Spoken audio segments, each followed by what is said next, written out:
After the garden, the world did not instantly turn to ash. It simply became hard. Every sunrise was a reminder of what was lost, and every harvest was a fight. Adam and Eve paid the price, but it was their sons who inherited the wound. They were the first generation born outside perfection, and through them, I saw how quickly the serpent's malice could breed not just disobedience, but death itself. This is the story of the first brothers, and the beginning of all rivalry. The morning air tasted of dry earth, and the distant smoke of a burning offering. Cain, hardened by years of tilling the stubborn, thorny ground, straightened his back. His muscular frame was stooped with fatigue, and his brow was permanently furrowed. He looked across the small, shared pasture at his younger brother, Abel. Abel was humming, a melodic, carefree sound that grated on Cain's nerves. The smell of his flock sheep, warm and soft, was distinct from the harsh scent of Cain's dusty fields. Abel possessed a gentle serenity that Cain had lost the moment he put the plow to the dirt. It was time for the offering. Cain dragged a basket overflowing with his finest crop-ripe gourds, grains, and hard-earned vegetables and laid them carefully on a circle of stones he had designated as an altar. They were good, honest yields, the fruit of his endless sweat. Abel approached his own altar with quiet reverence. He knelt, taking a deep, calming breath, and selected a young lamb, the firstborn of his flock, and the fattest thereof. "Why the firstborn again, Abel?" Cain's voice was rough, slicing through the solemn air. "A few grains are enough for father. The rest of the flock needs to grow." Abel didn't look up as he prepared the sacrifice. His face was intent, focused on a reality beyond the visible world. "It is not for father, brother. It is for the Lord. How can I give him less than the best he gave me?" And in process of time it came to pass that Cain brought of the fruit of the ground an offering unto the Lord. And Abel, he also brought of the firstlings of his flock, and of the fat thereof. Cain watched the flame leap up to consume Abel's offering.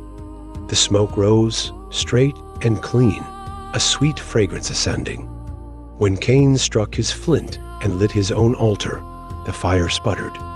The smoke was heavy, clinging low to the ground. It was clear to both of them. The Lord looked upon Abel's sacrifice with favor, but Cain's offering he regarded not. Cain's face tightened. It wasn't the rejection that burned, but the implication. It suggested his effort, his life's toil, was inferior to his brother's simple, humble faith. "He thinks I am not good enough," Cain thought, watching Abel rise, his face glowing with peace. "He thinks my hands are dirtier."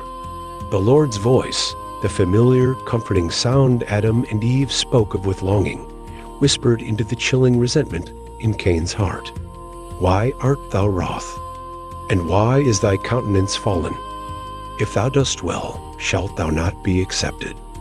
Cain heard the question, but the cold jealousy had already built a wall. He saw the Lord accepting Abel, but he saw only competition, not guidance. He stood, his jaw clenched, and walked towards his brother, a silent storm brewing behind his eyes. Later, in the field, the sun beat down mercilessly. Abel sat tending a wounded ewe. "Walk with me, brother," Cain said, his voice deceptively smooth. "I need help rolling stones for the new fence line." Abel looked up, trusting. Of course, he left the ewe and followed Cain into the deeper shadow of the valley.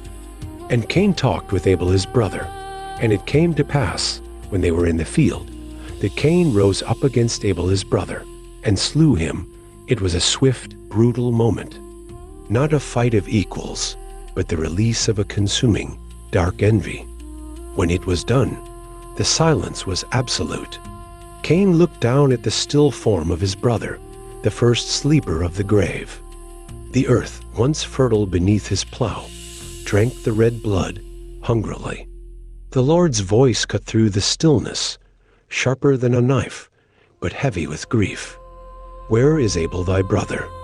Cain wiped the sweat from his brow, his hand stained. The weight of his crime, not just murder, but the murder of his brother, was an invisible anchor, dragging him down. He straightened, mustering the first bitter lie. "I know not. Am I my brother's keeper?" The Lord did not answer the question. He only stated the consequence. "The voice of thy brother's blood crieth unto me from the ground." Cain became a hollow man, cursed to wander. As he walked away from his land, the heavy, dark mark, not a physical brand, but an overwhelming aura of sorrow and alienation settled upon him. He carried the grief of Eden, multiplied by the first act of human cruelty.